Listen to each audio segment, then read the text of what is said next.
ها هي بعد ما طابت نقدمها لكم بالصحه والراحه. قدمت معها شويه التمر، كل واحد يقدمها باش ما بغى مسلوق رغيف اللي بغيتو.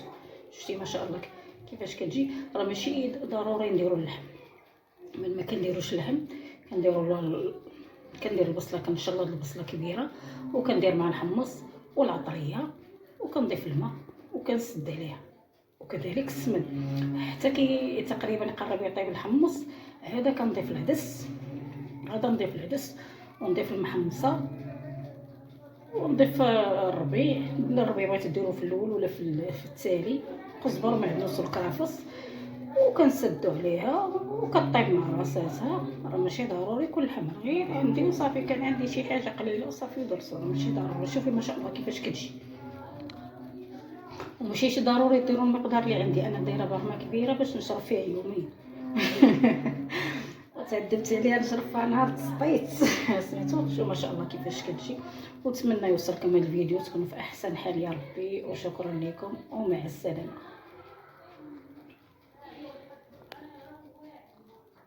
الطريقه ديال الحريره هذه، عندي 2 بصلات انا ضربتهم في العشوه، يعني انا شقايه مزروب. نص معلقه ديال السمن حاره موجوده راسي غتلقاو في الصفحه ديالي. عندي شويه اللحم قطع مربعات. البنات راه ماشي ضروري نديرو اللحم، راه اللي كاين كنقضيو به. درت واحد 3 المعالق ديال الزيت، انا كبغيت نشحر هذا اللحم باش يعطيني اللذه في الحريره ديالي، مع داك الحريره مع داك السمن وهاد التوابل. شفتوا عندي الخرقوم، عندي البزار، عندي السكينجبير، عندي الملح. ها هو شفتوا.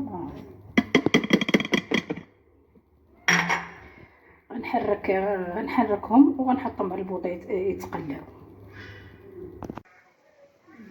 بعد ما تقلى ليا اللحم وعطى داك اللذه ديالته مع السمان، عرفتي على ريحه كيطلع روعه، غنضيف زلافه. ها هي زلافه ديال القزبر ومعدنوس والكرفس. ها هي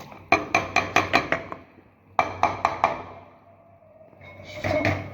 هاد الشويه هذا انا خليته هنا، طاحنا الكرفس والقزبر حتى كطيب الحريره وكنطفيو عليها وكنرميوها هادو باش كتبقى داك النسمه ديال القزبر والكرفس حتى كنطفيو على الحريره. ها هي. وكذلك راني حطيت دايره مطيشه طحناها، مطيباها، طيبتها، طحنتها، كديرها في الكونجيلاتور. ها هي هذه موجوده عندي في الكونجيلاتور، لان دابا مطيشه رخيصه. طاب ليا طاب الحمص، بقى غير واحد شويه كمل الطياب ديالو. رويت ها هو دابا غلا، حيت انا دايره الرغم دايره بكثر، دايره كاس ديال المحمص. شوف دايره راه بعقل شي حاجه ديال مغسول ومصفي. شو ها هو مغسول ومصفي. كذلك زلافه ديال مطيشه معلبه، يعني داك الحك اللي درت الصميان متوسط هذاك طلقته بشويه الماء.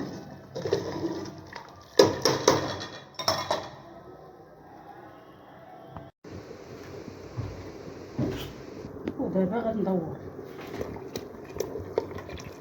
واش عرفت علاش انا ما كنديرش العدس في الاول؟ الا درتي العدس يطيب مع الحمص غتجيك الحريره كحله. واخا ديري نوع ديال المطيشه ما غاديرش. انا الحمص العدس كنديرو من كنبغي ندور، عاد كندير. وكندير انا المحمصه، كنديرش انايا الشعريه، كندير المحمصه باش ما تعجنش الشعريه كتعجن. الحريره انا كنعطيها نص ساعه.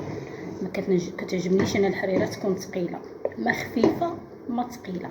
دابا غنخليها نص ساعه والحمص والعدس غادي يطيب، ما غاديش يتفرتك، غيبقى هو كيف قلت لكم. الا درتيه في الاول العدس راه غتجي الحريره كحله، واخا ديري بزاف ديال المطيشه ما غتجيك الحريره حمراء.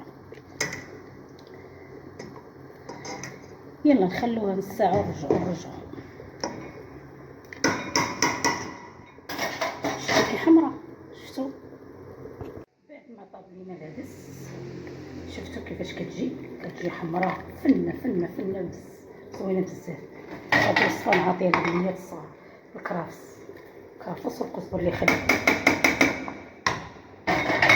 شفتوا صافي ونطفيها.